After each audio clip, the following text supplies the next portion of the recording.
I said, no, I said, stop. You said, how'd she get her start? Stop I wouldn't say starting as fights. opposed to now. I was saying she got her start back then because back then.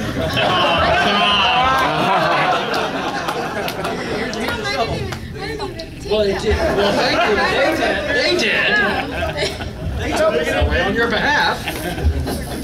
I would die for her. Be nice. The video game comment's sort of true. I just tested video games when I was 17 at Lucas Arts, and then it just kind of made it through the ranks in the company over the last 20 years. But yeah. Yeah, and I grew up in Orlando, Florida, and I just did whatever acting I could there. And then I moved to LA when I was 19, and like I said, did more on-camera work, and it just kind of went from there. But did a lot of theater, a lot of television. And most animation people start off as on-camera actors. He and I are the exception. We are the odd ducks. Her path is actually far more typical, because when you're in Hollywood and you're on TV shows, and she was a known quantity because she was a celebrity, on-camera celebrity. The same agents, and we're talking about we're talking about a number of agents that could fit in about that row, and they really control the entire on-camera and voiceover industry in Hollywood. So the same agents that would get her work and try to promote her and as perhaps a commercial actress on camera or a dramatic actress, they're the same people that get casting calls for cartoons and voiceover. So like she said, once they knew she did silly characters for whatever, they're like, well, yeah, she's natural, let's put her on that.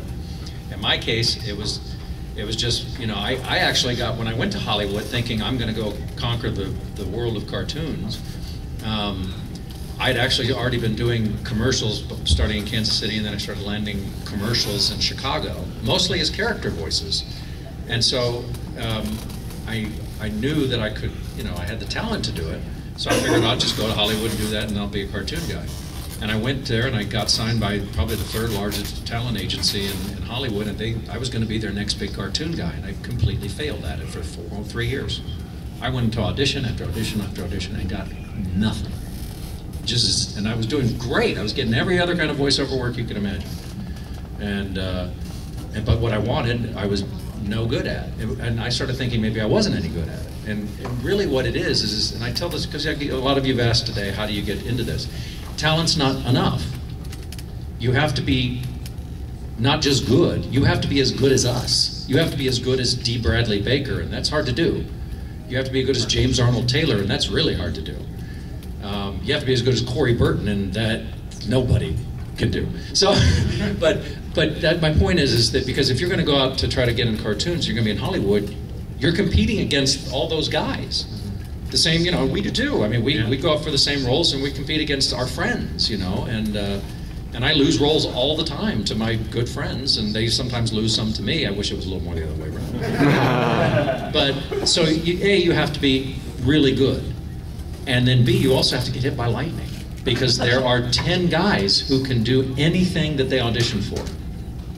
10 of us that can do just as good an Admiral Hugh Lauren as I do. And I say that completely honestly. There's 10 guys I can name right now that if I was going to get hit by a bus, I could say, okay, I'll call, here's an order, call him, him, him, and him. And the fans would go, well, that sounds a little different, but it's still Hugh Lauren. And it's not to put down what we do, but that's reality. So you got to be good, you got to be in the right place at the right time, you got to have the right agent that can get you the right scripts. And most on-camera actors, because they have the same agents, that's how they do that. But he and I are the odd ducks, because we just didn't do that. Great, Tom. I'm going to go hang myself after that. No, no, I don't mean. Well, obviously it can happen because there's new people that get into this business every year. Yes. Matt Lanter had never done a cartoon. Well, but even like I said, I had done small things, and I was auditioning against a lot of the top women, but Dave just had something very specific in mind.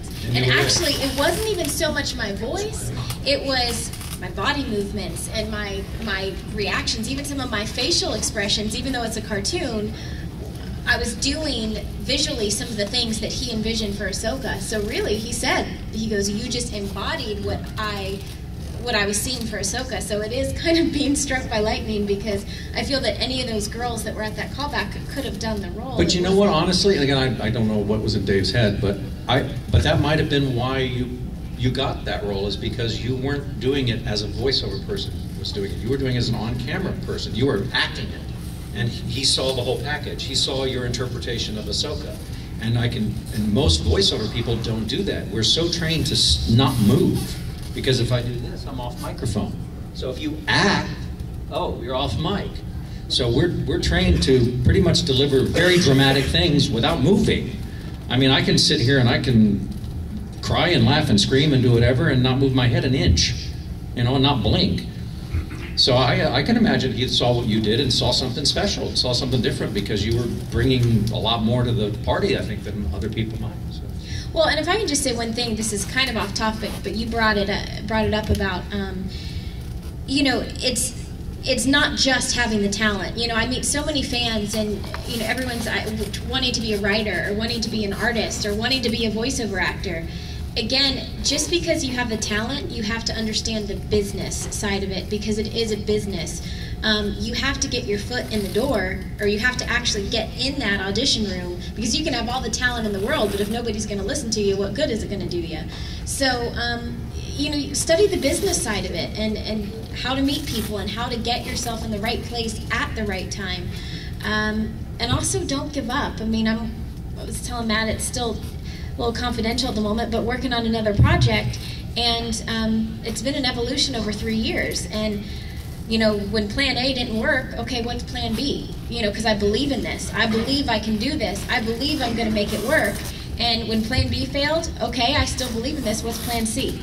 You know, if you truly believe in it, learn the business side of it, because sometimes talent is not enough. Yeah, I auditioned seriously for cartoons, everything from bit parts to series stars, for I think almost 3 years before I landed my one and only role on Duckman. I think but then they brought me back again, and then someone else realized, I've told a few of this today. There's a comfort factor that they get in Hollywood, because there are 5 guys that can do almost anything. Directors are humans. The example I always use is, let's say you're someone who occasionally needs a plumber, and you've been using the same plumber for 10 years. He shows up when you call him, he does the job well, he charges you a fair price, and he leaves. The next time you have a plumbing problem, are you going to go to the Yellow Pages and hire a stranger? No. You're going to hire the same guy. Well, directors and producers are just like that with actors. If there's 5 guys that can do that voice, and Tom Kane walks in for the first time, you've never met him before, and he's good, he may be just as good as the other 5 guys, but you've worked with the other 5 guys before 25 times each. You're going to use one of those guys. But after Tom Kane shows up for the 15th time at an audition, the 15th time you go, gosh, you know, he's really pretty good, he seems like a nice guy, and give him a shot. And that's kind of what happens to all of us to some degree. They're like, you know, showing up, as she says, is sometimes half the battle. Persistence and talent and lightning.